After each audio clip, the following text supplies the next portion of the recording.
Hello, everyone. It's Hooves of Doom, and I have a special guest on the show today, in the form of Mrs. Hooves or Mrs. Hoofs, whatever you prefer. And we're just going to talk a relatively quick video about, I promise, about being a spouse in the wargaming world. And kind of just the role. I'm one of those that are fortunate enough to have a wife that is supportive and plays, even. But she's not like a Warhammer fanatic, right? Definitely not. Definitely not. It's a waste of money. So when it comes to this weekend and the release of Silver Tower, which I'll make a video on, probably tomorrow. I'm very excited, clearly, for Silver Tower. Are you excited? Mrs. Hooves? I'm excited as well. You're excited as well? Yeah. What for? It just looks like a lot of fun. Yeah? Okay, good. Well, I think we're definitely going to be on board with that one. I'll be picking it up, probably pre-ordering. And you even offered to chip in some spending money on it, which was extraordinary. Well, I figure if I'm going to be playing it, then yeah. should contribute. Sure. Well, maybe you should contribute to all my models and stuff. No? Maybe All not. right, fine. Some of them. Yeah, all right. So, what's your perspective of a wargaming spouse? I mean, it depends on who your significant other is, and in this case, it's an amazing guy. So That's true. Yeah. I can say that's true. I just think the hobby is great, and I like to see that my husband's doing something that he loves, and that has such a depth to it. It has, the huge history piece with it, but it's got the hobby element, the painting, the artistic piece, the creative piece. But I think it's a great hobby. So what are your thoughts if I just spend all my time painting and I never really get to talk to you much, and I'm just blowing all my cash on like these little toys? It would be sad if you didn't spend any time with me, but that's not the case. That's another reason I like it. Because it's something we can do together, and it's it's fun, and I think we have some great games together, which is really. Yeah, except you usually win most of them, which is... I like that. Doesn't do much for my wargaming ego, let me tell you. Yeah, of course you'd love it. The truth is, though, you help me because I don't feel like I'm very good at it. Sure. But I really enjoy it. I enjoy the problem-solving part of it. Yeah.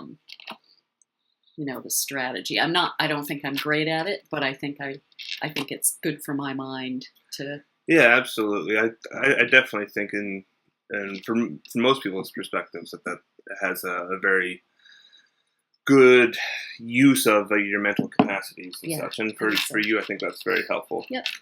It is a kind of a time constraining process. Like when we get going on a game, for you, I think that's like a pretty intimidating thing. It is, and my mind gets tired because I'm not used to.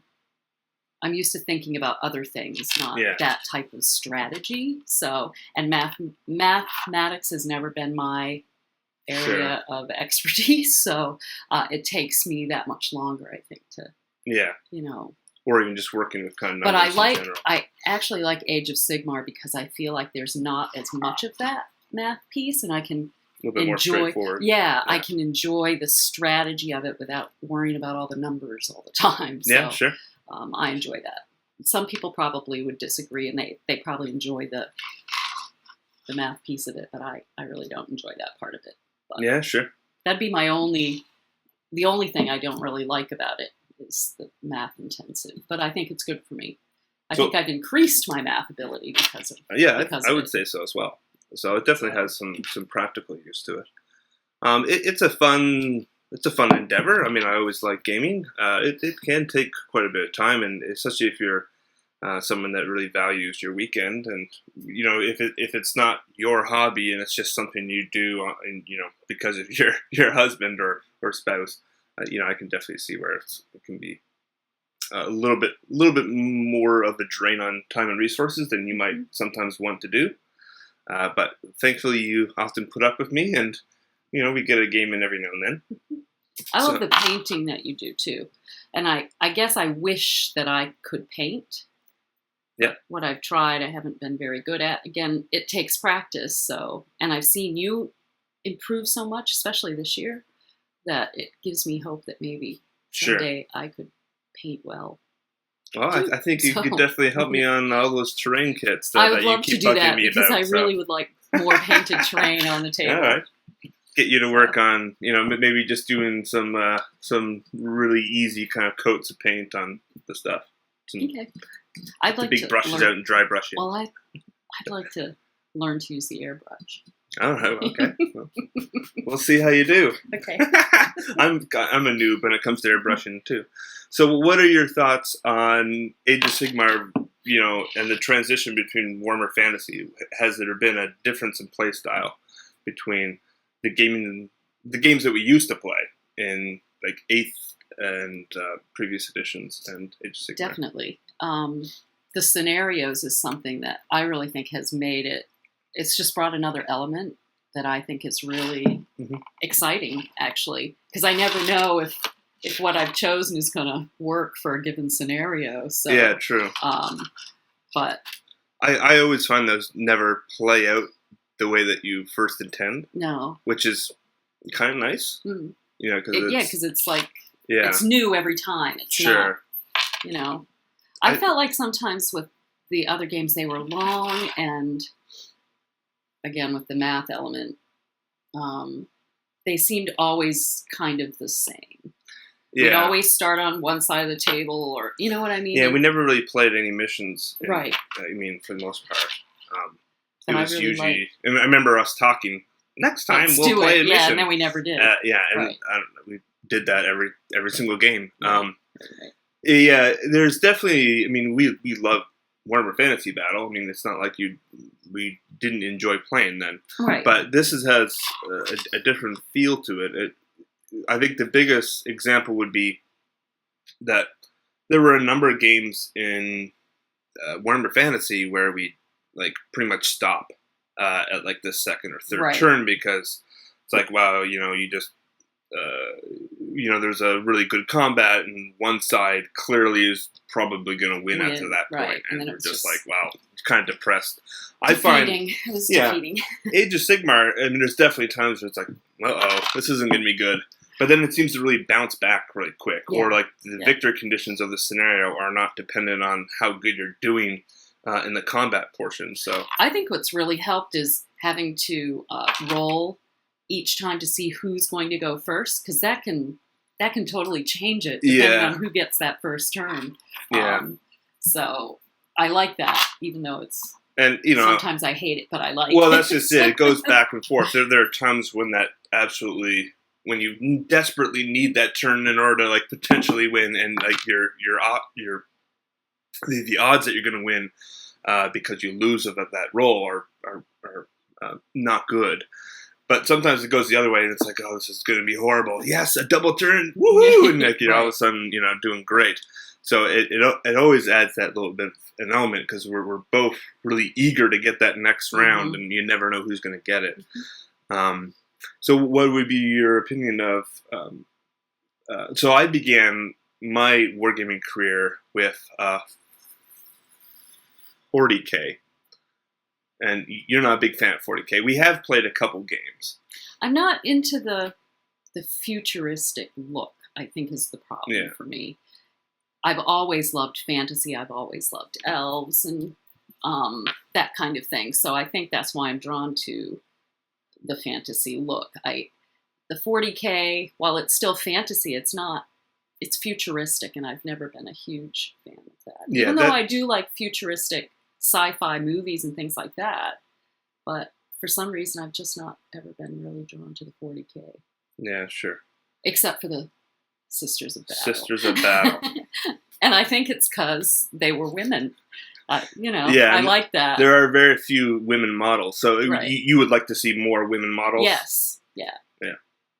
So if there was like a Warhammer Age of Sigmar army that was all, or even partially women or fully women, you would definitely go for specialty that. units that I love that. There are a couple units that because I love strong women in movies or in books or. She hates men. Men are okay. No offense, guys. But women have something to offer. Yeah. So, okay. Okay.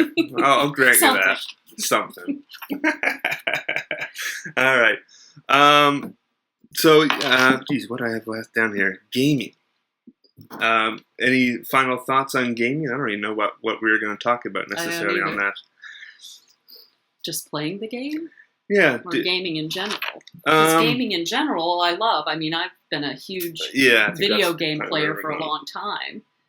When it wasn't really and that helps. A girl thing to do, but so the transition's not that hard. No. So going back to the 40K issue, one of the things you were saying before is that you felt it was more like playing with toys than the fantasy side. Yeah, and I don't know why I felt that. Because you don't. It's not just because it was a skirmish game. No, I think it's because it was like army-ish. You're moving around like little tanks. Yeah, maybe that's it. Maybe it's the tanks. But you don't feel that way like moving around a dragon. No, to me that's so much cooler than a tank. That's just me. Personal tastes in many regard. So I think we're just going to wrap it up there. A very quick video. I don't want to tax her too much. Appreciate your insight. Any closing thoughts or comments? Be kind. Be kind. Be kind when you say utterly things about crushed. This video. She's doing great. So wargaming it's a lot of fun. It's a very time-consuming endeavor, both in terms of the gaming, in terms of the painting of the models, clearly. It's also, for me, like I spend, the vast majority of the spending money that I have goes into this hobby. And you're perfectly okay with that. You seem to be, at least. We've been together a number of years now, so. And much rather you spend your money on that than, I don't know, I can't think of what other guys spend their money on. Booze or cars or whatever. Although I wouldn't mind that either. Oh, okay, cars. But yeah. Some model cars in the future or something. Oh, model cars. I want to get in it and ride around. All right. Use your imagination. Yeah. I mean, one of the things I would say is it has a fairly significant expense in terms of time and energy. YouTube itself is another kind of factor of that it does take quite a bit of time to make some videos. Others are a little bit more instantaneous. But the other biggest expense is just the sheer quantity of things that I've accumulated over a couple decades.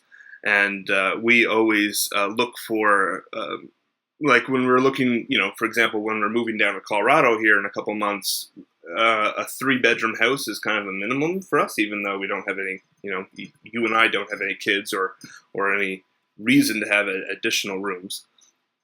And that's generally because I feel need to have at least one solid hobby room that we can put stuff in. And frankly, you can't put the stuff in a closet or something like that. So not this amount. No, not this amount.